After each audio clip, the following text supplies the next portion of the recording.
How to add a Facebook link on your profile on Roblox.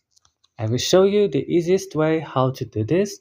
Just follow and watch this video till the end. You should first copy your Facebook link profile and go and open Roblox. After opening your Roblox, guys, you should go and click here on more.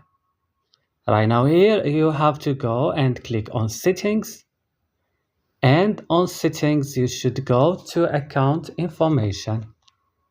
So here on this page you're gonna find many options. Just scroll it down and come to Facebook and paste your Facebook link here and click save here. Don't forget it.